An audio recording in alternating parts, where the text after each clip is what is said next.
Hybrids, whether it's the 2.7 or the 3.5. There's a random lid in there from going all the way back. It's real tricky. Hey everyone, and welcome to Caswell's Kappa. In today's video, we're going to learn how to replace the engine air filter in your second gen Toyota Highlander, and we're going to do it step by step. So let's jump to it. All right, so here we have our beautiful engine. The vehicle we're specifically working with today is a 2013 Toyota Highlander with the V6. It is the limited trim.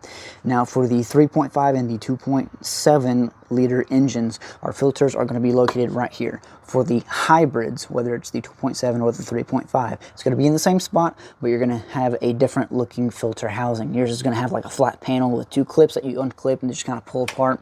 For us 2.7 and 3.5 liters, we're going to have some hosing here. We're going to have a bolt here, a bolt there. Our MAF sensor is going to be right here, and we're going to have little slots that the housing is going to fit in, 3 of them to be exact. So now that we know the general layout, let's get this thing apart and replace our filter. So first up, what we're going to need to do is we're going to need to remove these 2 housings. There's one here. There's going to be one here. Once those 2 are out of the way, we can move on to our MAF sensor. Next, we're going to be removing the MAF sensor connector. To do that, there's a little tab in the back. It's going to raise this little slot to get over this little tab in here. Push down and push this way. Just like that, it's disconnected. Now we can get to the bolts. And to remove these bolts, you're going to need a 10mm socket as well as an extension. There's going to be a bolt here and a bolt there. I showed you both in the beginning of the video. These bolts will not come out. They will stay in the housing. Just make sure they're loosened enough to where you can lift the housing. Now that everything has been unhooked, we can just take the top of the filter housing. We're going to lift it straight up, just like that.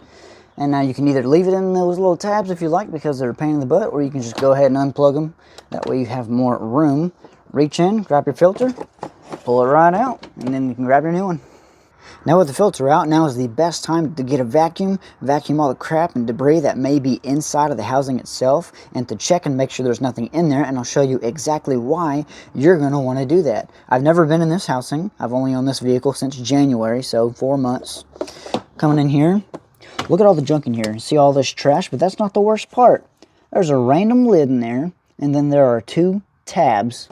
These tabs belong to the front, and someone threw them inside the filter housing, which, by the way, according to the Carfax, this vehicle has only seen a Toyota dealership. Keep that in mind, a Toyota dealership. They threw that in there. That is wild. Only do your own stuff. This is why I'm doing it. So check your housing, make sure there's nothing in there, clean it out, make sure it's clean, and then throw your new filter in, which we're going to do now. When it comes to putting in your filter, it can only really go in one way. There's 3 rounded edges, but then you have a sharp edge on this side. The sharp edge is going to go in the right corner. If that confuses you, look at the pleats. The longer one's going to go on the bottom. The shorter ones are going to go up top. And then the words are usually going to face towards the front of the engine or the vehicle. Now to slide this in, there are little grooves up top and bottom. These will also help you out. Slide this in. Make sure it's in place.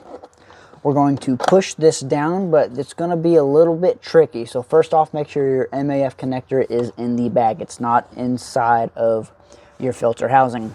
Second, you've got to line up your 2 clips in the back. There's 2 more that are kind of shark fin upside down. They're on each side. And then there's one way in the back next to the bolt. This kind of keeps it from going all the way back. It's real tricky. So usually I like to try to either start with this side or this side first. Make sure your shark fins are lined up, and then you can move on with the rest. Just make sure your filter does not move. This is the worst part of the job, by the way. As you can see, it does not want to move at all.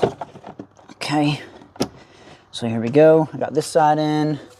I'm going to try to push this side up and move this over to get this bottom side in. So that's in there. Make sure the front is set in place. Make sure the back's good.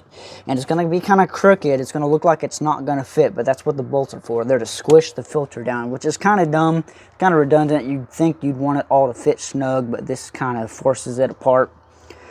Grab your impact or your socket. Make sure it's pushed down enough and that your bolts can get started. If you're not careful, These bolts here, they can fall out, so make sure they're lined up and everything, that you can get them started, that they're not stuck. This one's kind of stuck right now. As you can see, I'm starting to get a little bit of an issue right here, like I just stated. Filter is fighting against me. Okay, so that one's set. Once you get one of the bolts in, the other is easy peasy. So there's that one. Move on to the back. All right, that's good to go. Now that that's all set in place, we can connect our MAF sensor connector and then our hoses. To connect the MAF sensor connector, just take it, push it till it clicks. That's done. Now we can reconnect our hoses. To reconnect the hoses, it's also easy. Take the longer straight one, goes in the bottom, take the curved one, and that'll go towards the top. Make sure to check these hoses as well. If it does come off, look at the hose themselves. As you can see, there's cracks forming there. That means that it needs to be replaced. Push that there, push that in there, and just like that, you have completed this procedure. Good job. Thank y'all so much for checking out the video. I hope that it helped y'all out today and that you learned something new. I got info sheets in the description available for you. It's going to have the part numbers for your Toyota Highlanders, whether you got the 2.7, 3.5, or the Highlander. It'll hold all of them. So be sure to check that out. I also have a website, caswellskappa.wixsite.com. Hopefully I'll have a domain soon for that as well. But be sure to check that out. There will be more procedures for your Highlander on there. Well, that's all I have for y'all today, and I'll see y'all next time. Until then.